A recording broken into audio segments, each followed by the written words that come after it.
Have you ever wondered whether the problems in the world today would exist if we had deeper connection to ourselves, others, and the environment and acted from that place? Welcome to the Conscious Action Podcast with your hosts Brian Berneman and Kayla Greenville, who believe that connection is the key to taking conscious action as individuals and creating a better world. We are here to raise awareness and inspire meaningful action by sharing stories, knowledge, and conversations with thought leaders and change makers. From sustainability to well-being and everything related to conscious living, our mission is to empower you to be the change that you want to see in the world. Welcome to a new episode of the Conscious Action Podcast. We are still here in New Zealand on what we call level 2 of this current pandemic or this current situation that we're going through, and different places in the world are in a very different circumstance. And for this episode, I have the privilege of having a guest that in the moment is in Canada. So we're going to be hearing also what the situation has been there. And I want to thank you, Philip, for being able to be here with me in this conversation. And I met Philip, I think that around 2 years ago or something like so, that. Yeah. Yes. And it was wonderful. Philip was here in New Zealand doing a few workshops and a retreat, and I was able to take part. And we're going to talk a little bit about this later, but I want, Philip, just as I do with every episode, for you to introduce yourself so that everybody that is listening to us knows who you are. Yeah, I appreciate that. I wish there were a convenient box that I could put myself in, but there just isn't. I suppose my whole life has been shaped by a desire to live as fully as I can. I made up a word when I was a teenager, eleutheromaniac, and it means someone with a mania for freedom. And I seem to be hypersensitive to the things that impair my freedom, and then I want to find out about them. I want to confront them and see if I can find my way through them and undo them. So in that quest, I've written a couple of books, and I've developed a series of practices that are really designed to help people back to the body, overcoming cultural barriers, cultural realms of desensitivity that we've taken into the body, and they feel normal to us, and they are depleting our responsiveness to life. So that's a sort of, I don't know, thumbnail sketch. And I love that word. Like, it's an amazing made-up word. I have never heard it before, and I will start perhaps using it if I remember it. Eleutheromania or eleutheromaniac. Yeah. Yes, amazing. And can you share a little bit about where you grew up and how was your family, and how did you discover this path? Was that something that your family fostered or something that sparked just within you? Yeah, I mean, I was blessed as a kid, really, because I grew up in the suburbs in the 50s, but it was on the edge of farmland. So I had this wildness. I could hop on my bike and in 5 minutes be in a wild ravine. And I always came back to myself.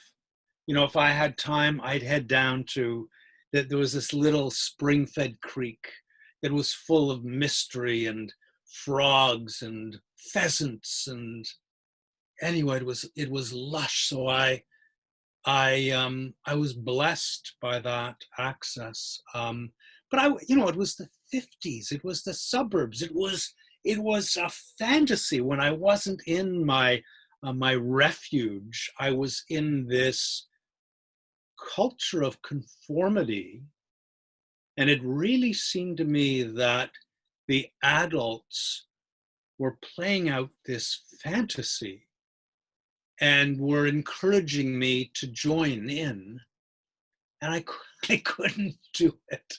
And as a teenager, I felt, those constraints, those shackles that guided my thinking and guided my breathing and guided my responsiveness.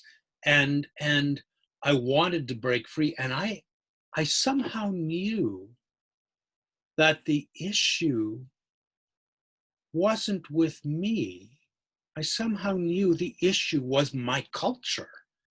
And so the only way I could prevent myself from going down and losing the part of my life that mattered most to me was to leave my culture. So when I was 18, I went to England and I bought a bike, and I got on my bicycle and headed off for Japan.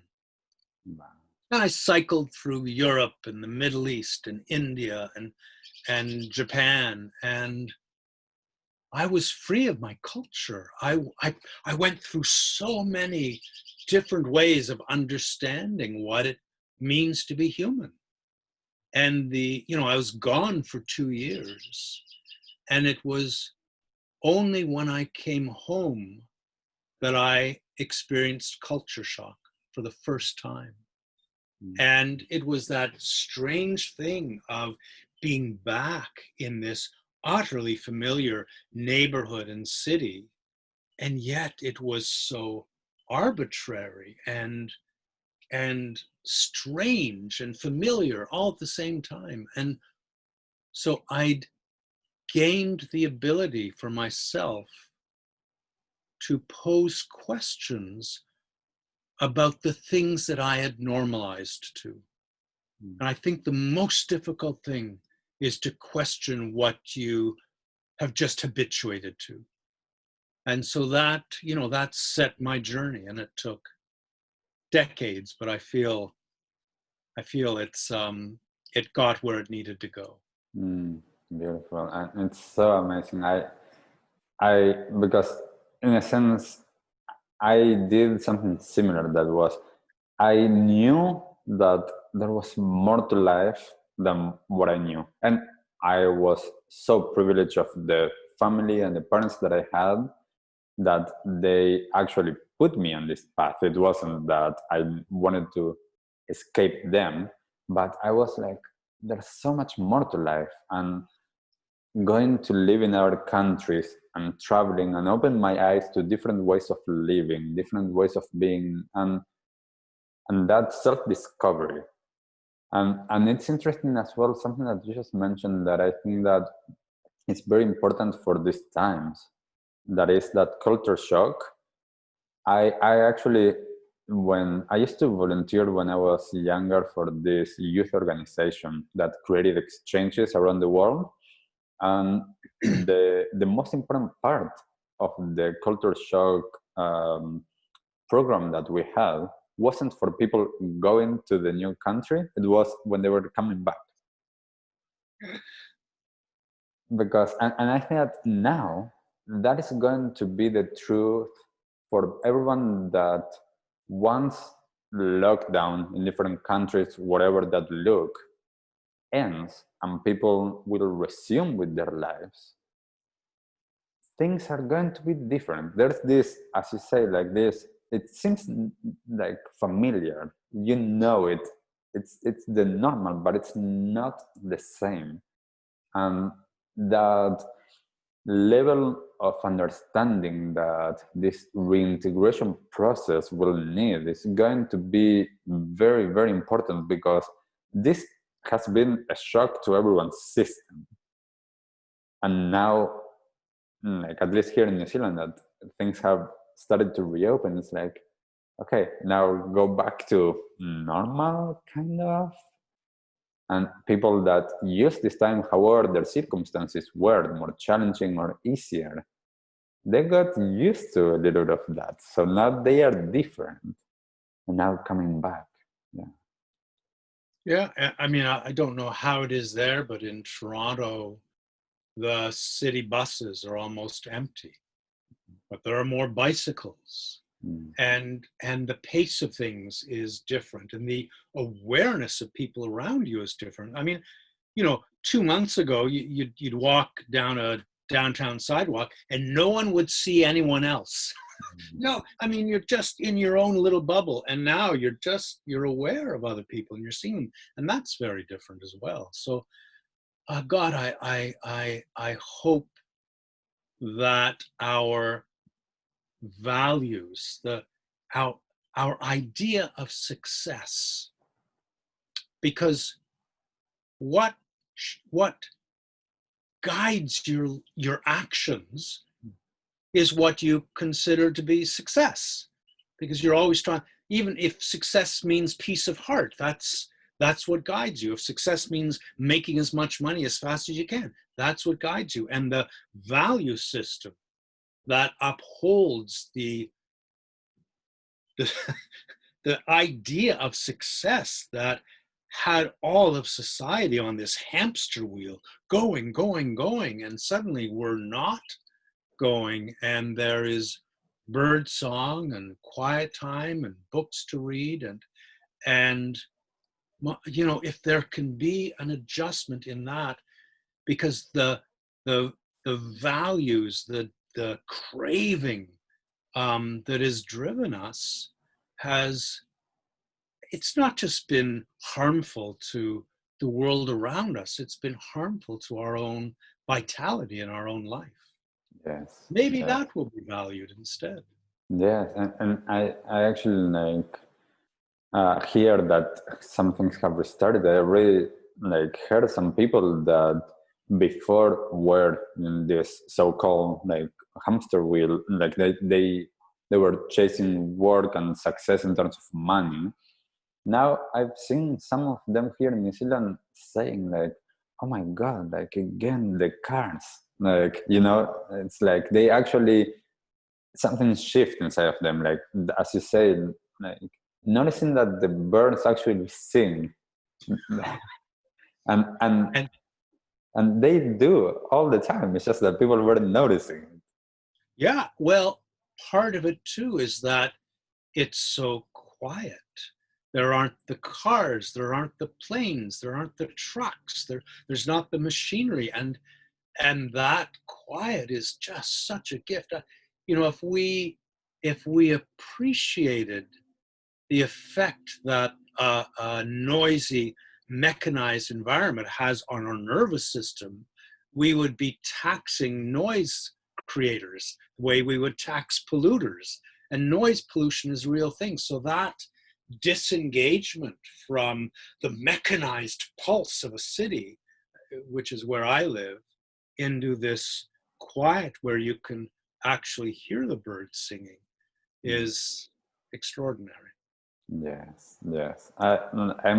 I'm one of those optimists of life that I do believe that we are going to learn as humanity. We're going to learn so much from this time.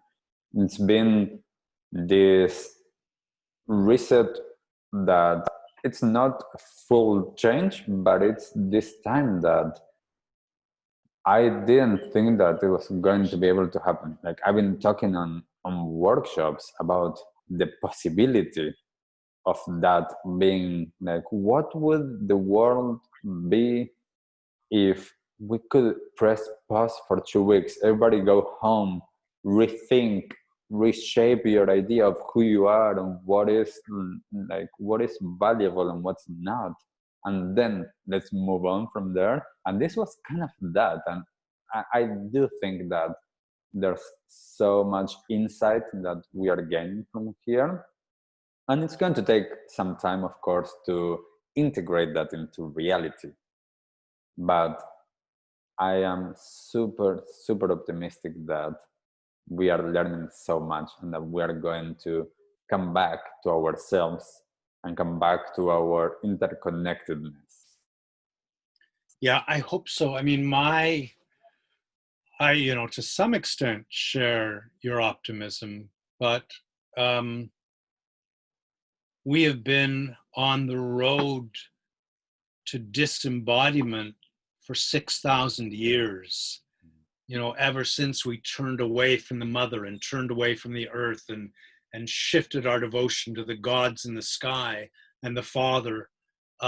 We've been moving away from the body and into our heads. And that's a very deep, deep habit to begin to question, to find your way out of. And there's a part of me that I guess until our relationship to the body changes, how is our relationship to the world going to change? Until we find more gentleness with the body, until we stop listening to the body, sitting up on our heads and come back to the body and feel how it feels the world around us. Until you feel the world around you through the body, you can know about the interrelationships, but you're not going to be moved by them. You're not going to be guided by the gifts they have to bring you. So that remains a big question for me. Yes. I want to ask. And I think people, Go on. I think people understand that they live in their heads and that's not actually necessary to be a human being. The question is how to find our way out of that. Yeah. And I actually, I remember when I went on the retreat that was here in New Zealand and just next to Auckland in Waiheke Island, that it's such an amazing, wonderful nature space. And it was so interesting. And I would love for you to talk a little bit more about our relationship with the body and with the breath and embodiment. But one of the things that it was super interesting for me, that I spent a lot of years in my own path returning to my body and returning to having a deeper connection with my body and understanding the feelings, understanding how there's different aspects of it. And I was always going to the heart. I was always going to, okay, go into the body, go into the heart. And I remember during the retreat, it was like, okay, go down to the perineum. And it was such a different experience. And I would love for you to share a little bit more about this process of returning to our body and the importance of it, and how, for people that don't have much of a relationship with their body, how can they do that? Yeah, I mean, once you understand that we sit in our heads and we are obsessed with organizing, you begin to see that what we want to do, we want to organize the world and get it right for us. We want to organize our lives. We want to organize our emotions so we have the right ones. We want to organize our thoughts. We organize everything. And so the impulse to become more embodied tends to be organized by the head. And, as I experience it, if you go from the head to the heart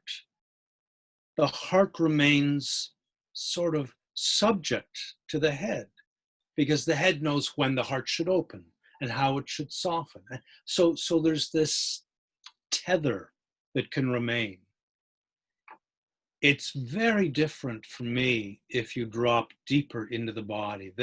I mean, there is a brain in the belly that we've been finding out more about. It's called the second brain, but it's our first brain. In terms of evolution, it was there long before the cranial brain was.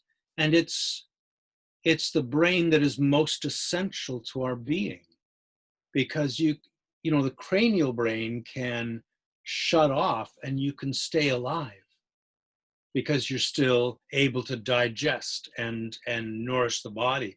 But if the brain in the belly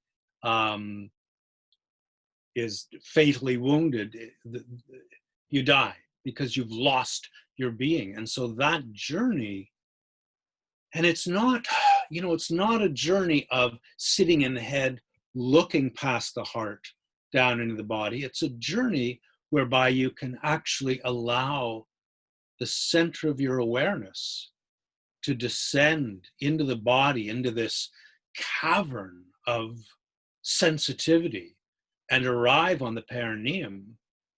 And when you come to rest there, as I experience it, you're coming to rest on the ground of your being. When I come home to myself, it's to the pelvic floor that I descend. When I'm looking for my deepest truth, that's where I come to rest. And the heart, I mean, if the heart isn't expressing your being, what's it expressing? And if it's not in touch with that realm of your being, how can it express your being? And I think so. It's not that I don't feel the heart's important, absolutely, but it's, to me, I feel the heart as the portal through which my wholeness meets the world's wholeness. And it's such a clear relationship. But if I'm not in my wholeness, it's like I'm prizing the heart open the way you'd try to force a flower bud into bloom. And it's not supported by the strength and groundedness and presence of your being. Yeah. And I love, and I would love for you to expand a little bit more on that concept of wholeness, because it's such an important word for me and such an important concept, but I don't know if everybody has experienced it or even has heard about it. Would you be able to expand a little bit more on that? The question is, can I expand a little bit more on it? Or will I get carried away? Because my second book is called Radical Wholeness. And the premise of the book is that as a culture, we are blind to wholeness. And we have lost what it is to feel the present as a whole, to speak from our wholeness, to listen from our wholeness. And we don't even accurately conceptualize what wholeness is, because for us, wholeness is something that's contained within a boundary. So even when we speak of the wholeness of the self, we speak of being whole in body, mind, and spirit, as though, well, there are these three aspects to the self, and when each of them is allowed to flourish and come into the balance with the others, we will be whole. What about the universe? Doesn't it have a part in your wholeness? So this idea that you can organize what's inside you and be whole is toxic.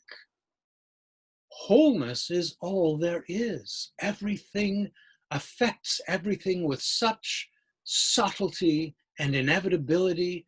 Everything leans on everything, and we belong to it all. And all of it belongs to us, and there is no separation. So wholeness is not something you can achieve. It's already there. You can't, it's waiting for you. All you can do then is surrender to it. And that surrender happens for me in the body. I can feel my body change as I drop down and reconnect with the earth and find my pelvic floor and hum to the present. So my wholeness does not stop at my skin. Wholeness has no boundary. It extends like a field. And the body is a resonator.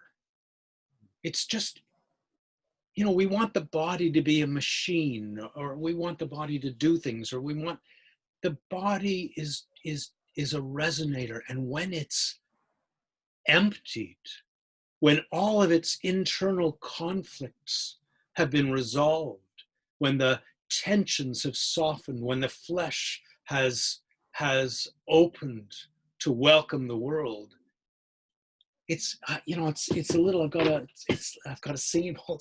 It's a little like a singing bowl, and the present, is always going like that, and the body feels the present with an acuity that the conscious mind can't begin to grasp. But what in our culture, what happens, and this is what I was feeling as a teenager. It's we stuff that body full of tensions and anxieties and concerns and defenses, and so the present is still going like this, but we don't even notice it. And so to come back to wholeness is to recover the spaciousness of your being. And your being is naturally spacious. There's room within the body for all the worlds to be felt. And when you heal that relationship with the world, then you are surrendering to your wholeness. Beautiful. So beautiful. I just got goosebumps just listening to that. And I think that partly is because I resonate so much with that. One of the things of why for me I resonated a lot with the Buddhist teachings was because I really resonated with the idea that I was complete. I was whole. I am what it's called, I am born with Buddha nature, and we all have that. We all have that, and it's just getting rid of every veil that is preventing me from realizing that I already have that. I am already connected. I already have that space within me, and I love that as well, because I worked a lot with sound, with singing bowls, with vibration and frequency, because I do experience that I am that. I am not this. This is part of my being, of course, but if I experience it from another perspective, there's no skin, there's no body here. There's no boundary. Yeah. Yeah. It's incredible. Like, I think that for me a lot of times, and a lot of times I'm like, I wish the world knew this. Like, and of course there's millions of people that do, but getting that power back to people to understand that we already have all of the answers. We already have this wholeness. There's nothing that is missing. No. And I mean, what it is we've been desensitized to our true natures. We've been desensitized to the wholeness to which we belong. And every exercise I teach, it's not about adding anything. It's about softening something within you that lets you sink just a little more gently into reality. And the body is 65% water. We are utterly fluid beings, and we consolidate the body and forget that the body becomes a thing, as you were saying, or we brace against the world around us and lose the awareness of our permeability. We are in exchange with the world around us at every moment. I mean, every breath you take into the body, you are receiving a gift of exhalations from forests, and they are becoming you. And then you breathe out in exchange a gift of carbon dioxide that will in time likely become wood. And there's this continuous exchange, and we are permeable, and we lose that and fear it. So there's a tribe in Africa, the Anglo-Ewe, that I write about in my book, and anthropologists have described them as having a radical indeterminacy of selfhood. Now, we hear that and we think that's describing madness. To have a radical we want to determine who we are. We want to know that and fix that and get that right. And no, that's not self-knowledge, that's self-armoring, because it's the world that calls you into your fullest reality. And as you come into relationship with a tree and you feel its presence, you are illuminated by it. Or a child playing with chalk on a sidewalk, or a star in the night sky. As you come into felt relationship with each particular of the world around you, you are illuminated. And the more deeply you come into felt relationship with the world around you, the more deeply you discover who you are. And it is a fluid thing. And it's being summoned and called forth by the world around you. Would you be able, Philip, to share with us an exercise or a practice that we could all do in our everyday life, whatever exercise you feel like would be helpful to share? Do you want a short one, or do you want one that's 5 minutes or one that's 10 minutes? Whatever, we have time, so whichever of the two you choose. Well, here's one of the things that our culture does, is it disconnects us from our relationship with the earth. So we are an incredibly ungrounded culture, and we don't rest on the earth. We don't feel ourselves coming completely to rest on the earth, because there's all this energy up here that is held away from the earth. And the question then, is what would it feel like? What would it mean to let that energy descend and rest on the earth and renew that relationship? So there's an exercise I do that I call the trickle down effect that looks at that. So those who are with us, I'd invite you just to bring your attention, your awareness to the breath, and just feel the breath as it moves into the body and releases out. And the breath is like an ocean wave, and there's no part of the body that wave can't reach into and gather and help surrender into fluidity. And as the breath wave increasingly moves through the whole of the body, it shows up where your energy is. And by energy, I mean your emotions, your thoughts, your tensions. And so there may be, a little spot in the throat that's held and stuck a little bit. There may be a little place of anxiety, like a little fuzzball of anxiety within the body.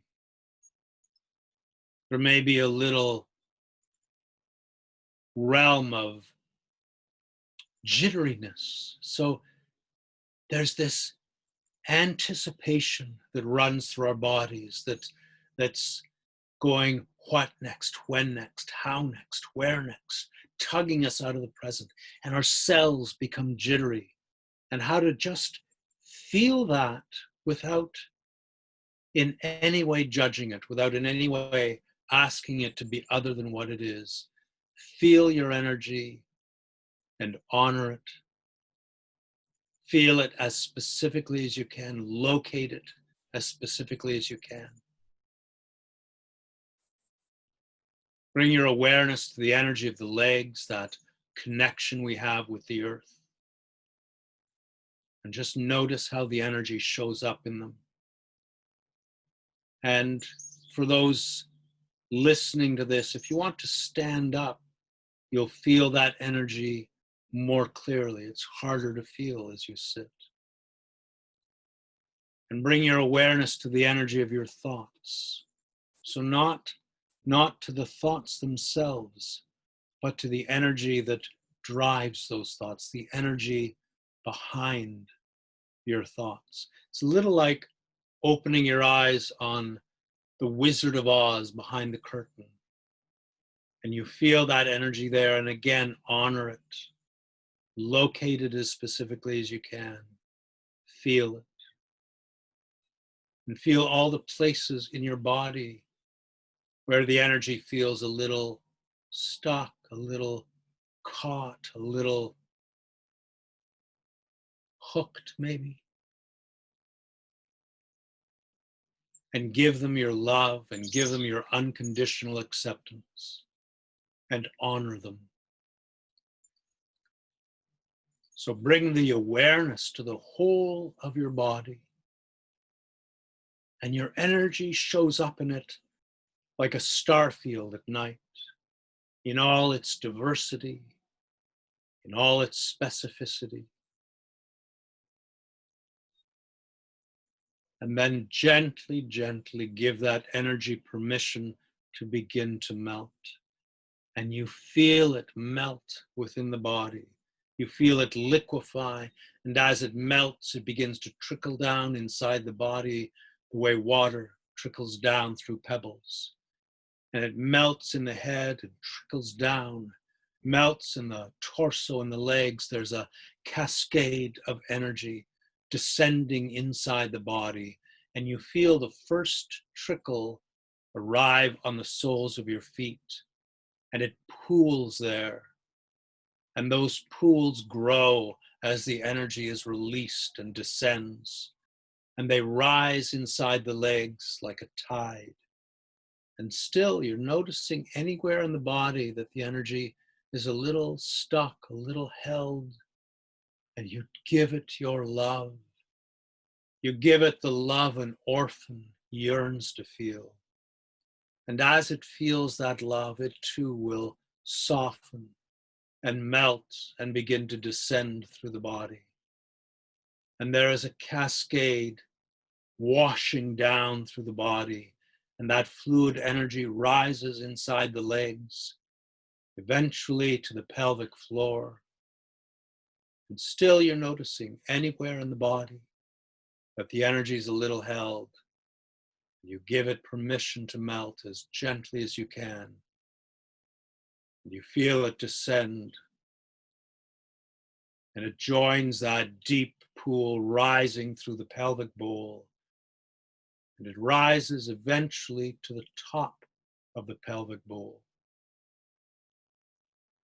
And as the last few trickles descend, feel the spaciousness within your being, like the spaciousness within the singing bowl. And all the world can be felt there. And then gently bring your awareness to that fluid energy in the legs and the pelvic bowl. And discover for yourself how to give that energy permission to come completely to rest. What is the risk for you in allowing that energy to deeply, deeply rest? And you give it permission to rest, and you feel the weight of it come to rest on the soles of your feet. And it rests more deeply still, and you feel it join the earth.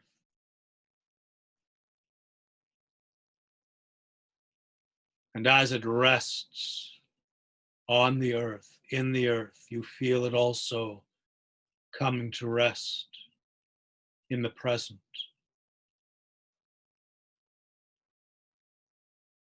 You may even feel yourself held by the present.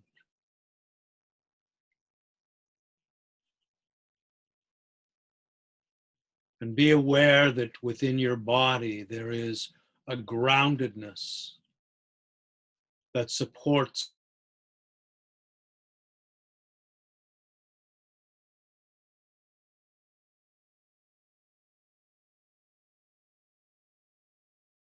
specificity and meaning to that groundedness below. Each needs the other.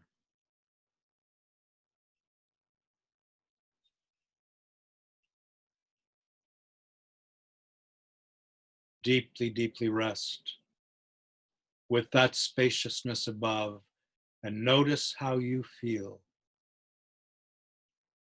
And notice how the world around you feels. And understand that you can do this for yourself at any time. You can feel your energy and honor it and give it permission to melt and release and come to rest on the earth. And that is what I call the trickle down exercise.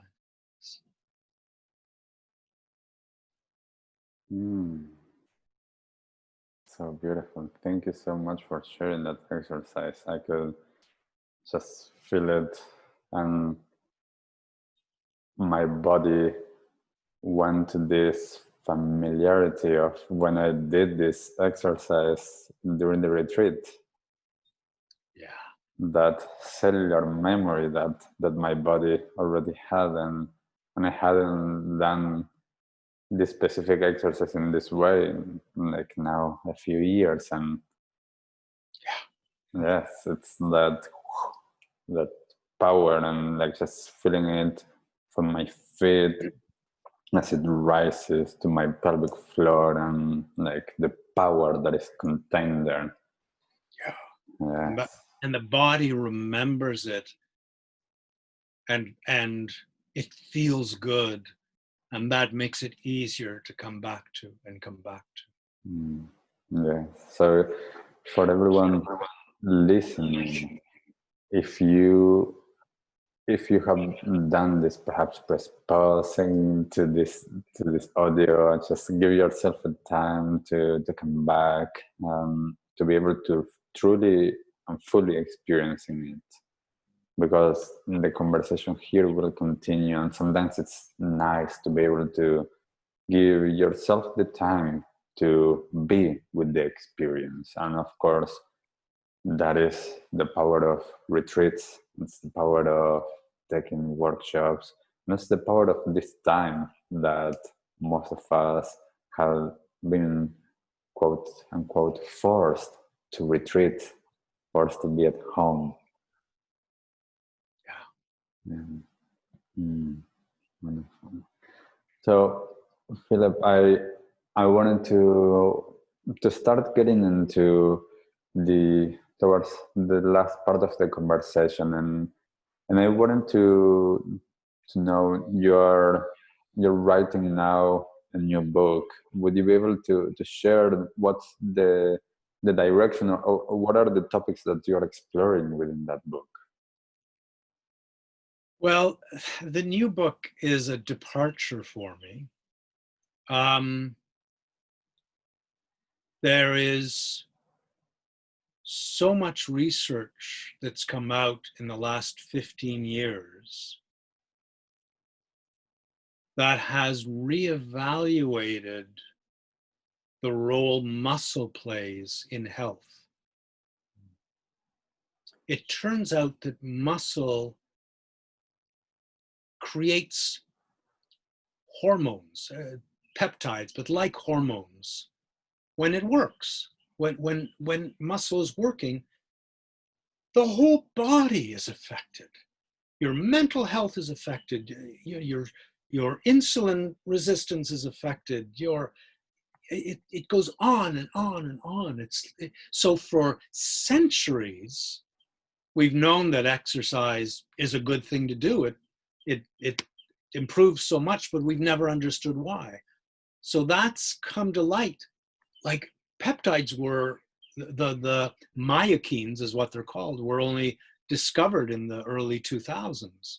So there's all this research, and there are layers and layers of it that show that the epidemics that afflict modern society, whether it's obesity or diabetes or arthritis or Alzheimer's, breast cancer, so many of them are mitigated by muscular strength. So it's like a revolution in our understanding. So that's one side of it. The other side of it is research shows that the most effective way to get stronger takes half an hour a week if you do it properly. Half an hour. And it's a glorious embodied experience, because what you do is you go into an exercise and you're going very, very slowly until you fail, until your muscle cannot hold it any longer. And that is such a deep encounter with the self, that moment of failure. That's where the story wants to say, oh, I can't go any further, and you drop into the body and you keep going. So it's a gorgeous, rich exploration. And you know, I've experienced it. You get stronger and stronger with half an hour a week. So it's sort of a double-sided gift that people don't know about. So I was introduced to it by a guy, Andrei Yakovenko, who runs a gym that specializes this in Toronto. And he started writing a book, and then he decided we should collaborate on it. So it's been this huge adventure for me. I've discovered so much. So I'm excited about it, but it's, you know, it's certainly different from my first two books, which is also exciting. Yes, and it's interesting that you mentioned that type of movement, because it's been my main practice for the last 17 years has been Tibetan yoga, and there's so much within that practice that can be done in a lot of different ways, but that slow movement and the understanding of the body. And I remember once that we were doing this exercise, and my teacher said, "You're holding back. You're supposed to fall down." He was like, "Don't hold back. Like, you will fall down. If you're not falling down, you're holding back." Yeah, beautiful. And I remember that, and it was like my mind had to get out of the way. Yeah. If you're in your head, you can't go to failure. You think you've gone to failure, but it's the story that takes over. And to actually be in the body and see it through to that moment when you have failed, you fall down. Yeah. I love it. and it's something that a lot of times I say to people doing my classes, whether that it's in person or now or online, is whenever we're doing an exercise of balance, just balancing on one foot, is yes, I'm trying to get us to work with being balanced with our breath. But the main thing that I want to get out of that exercise or that posture is, what am I telling myself, especially as I start to like fall down, or if I fall down, what am I telling myself? Can I be okay with like, oh, okay, getting back into that leg balance? Yeah, beautiful. Yeah. Wow. So looking forward to the next this next book that will come out, and to be able to start getting towards the end of this conversation, because we could literally be speaking here like for a decade. Yeah. Just a few questions that I always ask for all of the guests.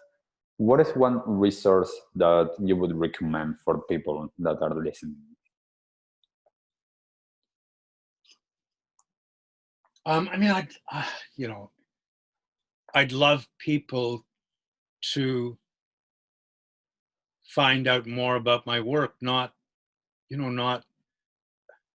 from I trust not from a self-centered perspective, but the work talks about these issues as no other work does.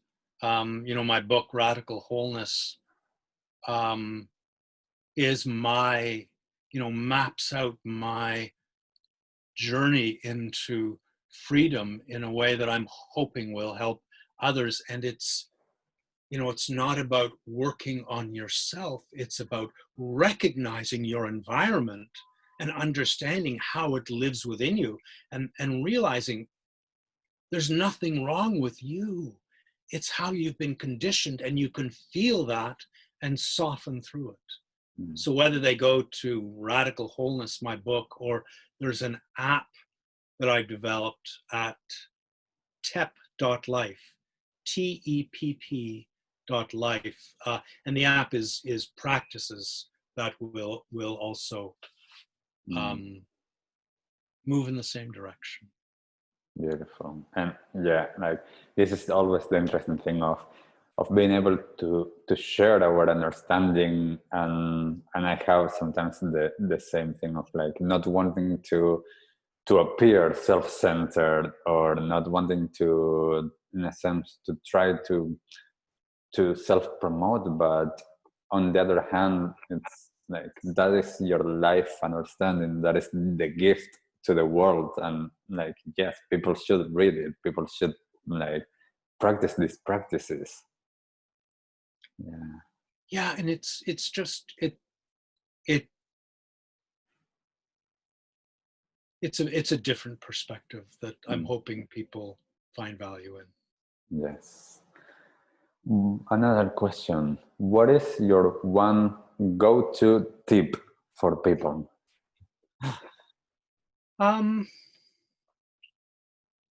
I talk about coming into felt relationship, and the quality that enables that is gentleness.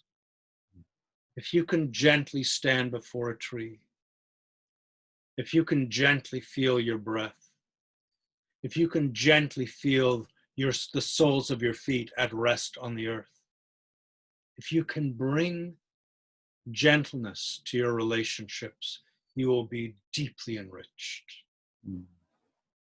Beautiful.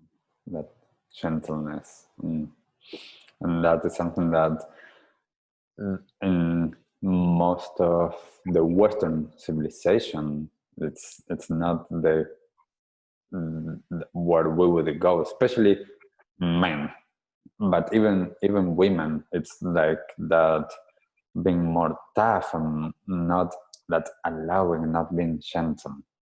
Yeah, and even like in exercise, like I will go to failure, but I'm not in my head beating up on myself. I'm in my body, experiencing it, feeling it, and it's glorious. And there is a gentleness to it because there's no willpower. All there is intention moving through my body. Yes, beautiful. What has been your latest act of kindness? It can be a really small one or a big one. Earlier today, my daughter wanted to fix a wooden stool. And so I went down with her and looked at it, and one leg was broken, and together I got a screw and we put it in, and then she wanted to paint it, and I helped her. I showed her how to scrape it and how to sand it. it doesn't get much smaller than that, but I mean, I remember it because it was such a gift to me. So beautiful. And I think that that's the thing with acts of kindness, that it it's such, like, for me it fills me up. Yeah, absolutely. Yeah. And we have talked about perhaps a lot of topics and a lot of things that you have shared during this talk, but what is the one thing that you wish the world knew?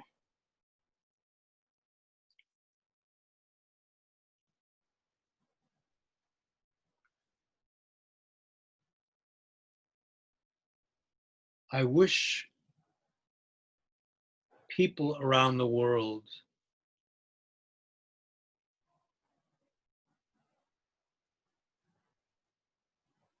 knew what their bodies know. If only they knew what their bodies know. Because the body knows that it belongs to this world. The body sees a snail and it knows it is the snail. It feels the snail. The body feels itself in relationship to everything, and the body understands enough. The head doesn't understand enough. We've obliterated enough. There's what's enough knowledge? You know, what's enough technology? What's enough money? What is that number? It doesn't exist. The body understands. It has a meal and it's eaten enough. It's slept and it's had enough sleep. So I guess my one wish would be that people could understand what their bodies know. That's beautiful, beautifully said. Yes. And to be able to come to a close, how can people find you? How can people take part? You shared before, but would you be able to share again your website or social media where people can find you and your work? Yeah, no, I really appreciate that. Thank you. My website is philipshepard.com, and I hope you can see my name there, because the spelling, I think there are 18 ways of spelling Philip Shepard. So it's one L and SHEPHGRD, philipshepard.com. There's also the website I mentioned that has the app, and that's the practices, that's the real work. So if you're not able to come to a workshop, and I'm hoping to resume workshops in September, we'll see. But the app is there to help people. It's audio recordings, and each is an exploration of the body, of the ways in which we impede its sensitivities, and how to soften through that and open to the world. Beautiful. And of course, on the notes of this episode, we'll share the links as well, so that everybody has easy access to it. But I can firsthand experience recommend your work and your practices.